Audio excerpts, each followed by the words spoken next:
And I pay my respects to all of the religious and spiritual people who are in the room. It's a tremendous concentration of the power of the spirit of the human being and of the feeling of love, which is, I think, the essence of spirituality. Love for God and love for one another as human members of the human family.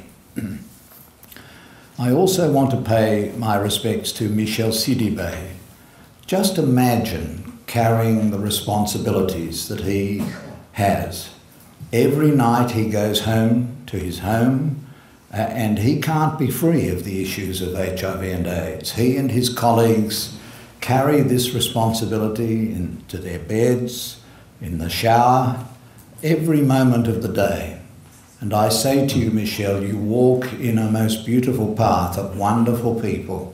Jonathan Mann, who was there first, Peter Peart, who was there second, and you who are there third. And you are there at a very important moment, as I will seek to say. We are all with you, and we all, in our different ways, we will explore ways in which we can answer your appeal and respond to your call for help, because we know you carry the responsibility of millions of human souls. It's too much for one human being to carry, and so he really needs our support, and that's what I am going to endeavour to give you, as all of us do during our presentations. I flew the furthest of anyone to be at this conference.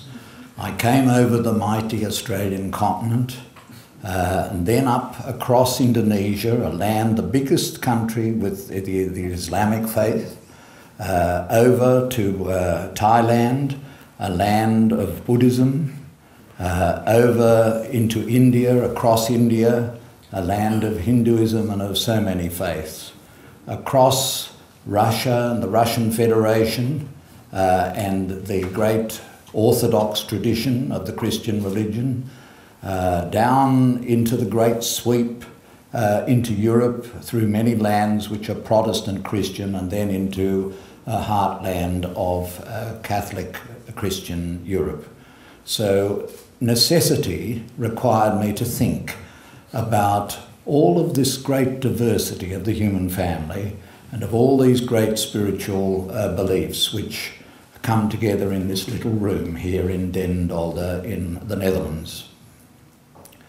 I took with me a book to be my companion on the journey, and it's a book by which I commend to you by Barbara Tuchman, a great American historian, and it's called The March of Folly.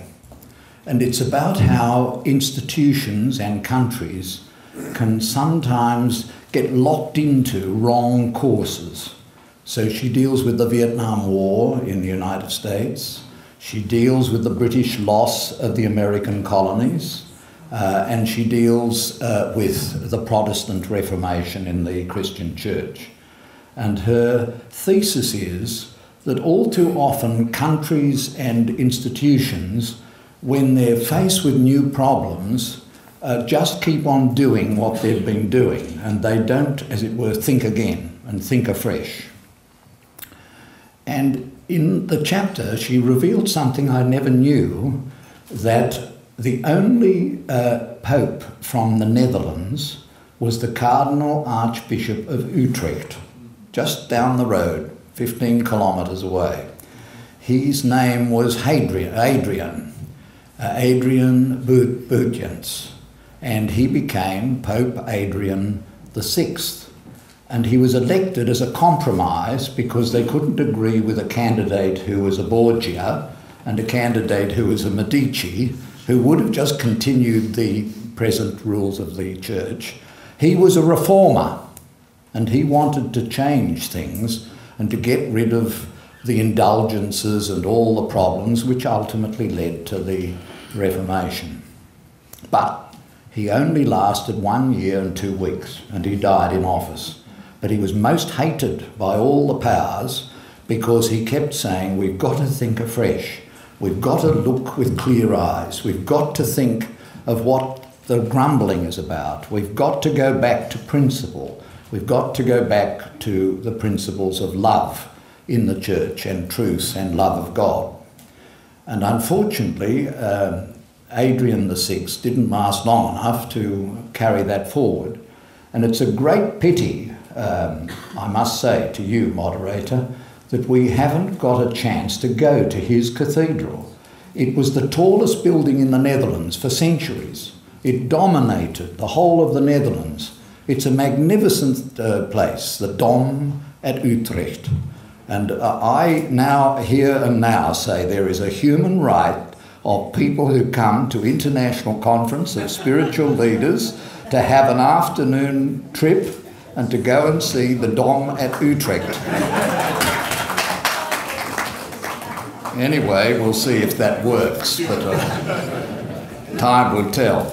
Now, politeness would require me to sort of touch very lightly on the problems of dealing with the religious and the HIV epidemic, because one doesn't want to be offensive or hurt anybody.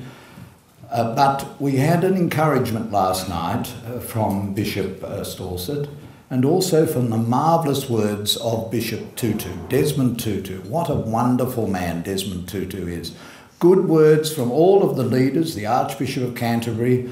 But did you notice that in Bishop Tutu's statement, he used the word love 10 times?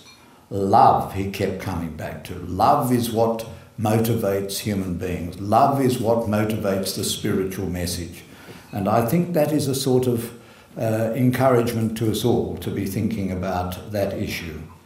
How can we pick up on the clarion call of Desmond Tutu? He was invited to be with us because, of course, he's a very great religious leader and a Nobel laureate, and he couldn't be here because of his other obligations. But last week in New York, he delivered a tremendously powerful speech, and it would be a very good thing if we could get it and distribute it to all of you. But this is what he said in the course of other things. This is the essence of the problem of, I think, of the interface of faiths and the AIDS epidemic. Quote, "Men have been falsely charged in Senegal and health services for these men and their community have suffered.